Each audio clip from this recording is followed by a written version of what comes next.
നിങ്ങളുടെ favourite shows ഇനി ഒരിക്കലും മിസ്സാവില്ല. ഇപ്പോൾ C5-ലൂടെ കാണും നിങ്ങളുടെ ഫേവറേറ്റ് ഷോസ് തികച്ചും സൗജന്യമായി. വീട്ടിൽ നിന്ന് മഹാലക്ഷ്മി ഇറങ്ങിപ്പോയിട്ട് 6 വർഷമായി. അത് തിരിച്ചു വന്നു കയ്യെത്തും ദൂരത്ത്. എന്നിട്ട് ഈ വീട്ടിൽ വന്നതുപോലെ തന്നെ ഇറങ്ങി പോവേണ്ടി വന്നില്ലേ? പിന്നെയും പലതവണ കയറി വന്നിട്ടും ആട്ടി ഇറക്കി വിട്ടു. കണ്ണുണ്ടായിട്ടും കാണാൻ പറ്റാത്തത് എന്തുകൊണ്ടാ രാഘവൻ സാറേ? സമയദോഷം. എന്നിട്ട് വന്ന് മഹാലക്ഷ്മി ഒരിക്കലും ഈ വീടിന്റെ പടി കയറാൻ പറ്റാത്ത സ്ഥിതിയിലായില്ലേ?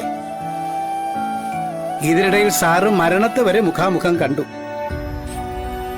വിഷ്ണുക്കുഞ്ഞനാണെങ്കിൽ മനപ്രയാസം ഒഴിഞ്ഞൊരു സമയമുണ്ടോ? ഇപ്പതേ ആ പെൺകുട്ടിയെ വിവാഹം കഴിച്ചോണ്ട് വന്നു എന്ന് പറഞ്ഞിട്ടും ആ മുഖമൊന്ന് തെളിഞ്ഞ് ഞാൻ കണ്ടിട്ടില്ല.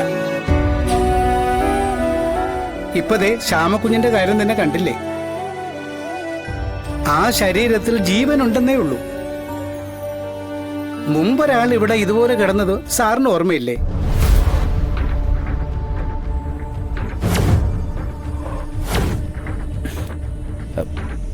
ഇടോ പിള്ളേ, താൻ എന്തീ പറഞ്ഞു വരുന്നേ?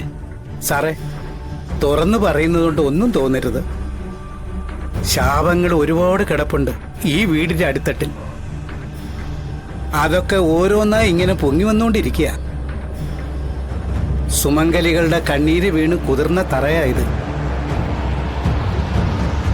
ഇവിടുത്തെ ഓരോ മുറിയിലും അവരുടെ നെടുവീർപ്പുകളുണ്ട്. പിന്നെ സത്യാമ്മ നടത്തുന്ന ഓരോ ന്യായങ്ങള്, അതിൽ ചിലപ്പോ നിരപരാധികളുടെ ശാപം കൂടി വന്ന് തറയ്ക്കുന്നത് ഈ വീടിന്റെ നെഞ്ചത്ത് തന്നെയാ സാറേ. എടോ, അതിനിപ്പോ എന്തോ ചെയ്യണമെന്ന് താൻ പറയുന്നേ? സമസ്ത അപരാധങ്ങളും അമ്മന് മുന്നിൽ തുറന്നു പറഞ്ഞ് തെരുവിൽ ഭിക്ഷ എടുക്കണം സാറേ. അതുകൊണ്ട് ഈ ദോഷം മാറും. അത് എന്തോ അമ്മന് മുമ്പിൽ അപരാധങ്ങൾ തുറന്ന് പറഞ്ഞ് പിച്ചെടുക്കാനോ? അമ്മനെന്ന് പറഞ്ഞാൽ ഭദ്രകാളി. ഏതെങ്കിലും ഒരു ഭദ്രകാളി ക്ഷേത്രത്തിൽ പോയി മനസ്സ് തുറന്ന് പ്രാർത്ഥിച്ച് ചെയ്തു പോയ അപരാധങ്ങൾക്ക് മാപ്പ് പറയണം. എന്നിട്ട് കീറ തുണി ഉടുത്ത് നാട്ടുകാരുടെ മുന്നിൽ ഭിക്ഷ എടുക്കണം. എന്നിട്ട് കിട്ടുന്ന നാണയത്തൊട്ടുകൾ അമ്മന്റെ ഭണ്ഡാരത്തിലേക്ക് ഇടണം. അരമനയിൽ നിന്ന് തെരുവീതിയിലേക്ക് ഇറങ്ങിയുള്ള ആ പ്രാർത്ഥന അമ്മൻ കേൾക്കാതിരിക്കില്ല. ഭദ്രകാളിക്ക് ഗുരുതിയേക്കാൾ ഇഷ്ടമാ ആ പ്രാർത്ഥന.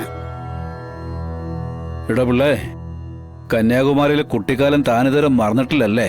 കന്യാകുമാരിയിലായാലും കേരളത്തിലായാലും ദൈവത്തിന്റെ അനുഗ്രഹം ഒരുപോലെയല്ലേ സാറേ? എന്നാലേ പ്രാർത്ഥനകൾ പല രീതിയിലാ.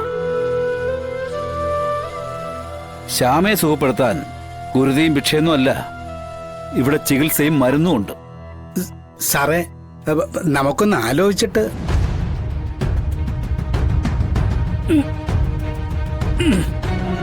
ആലോചിക്കാനൊന്നുമില്ല.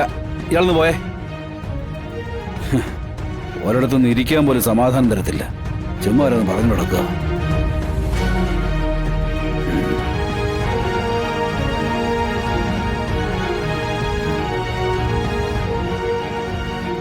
ആ പറയുന്നത് മനസ്സിലാകാത്തതും മറ്റൊരു സമയദോഷം.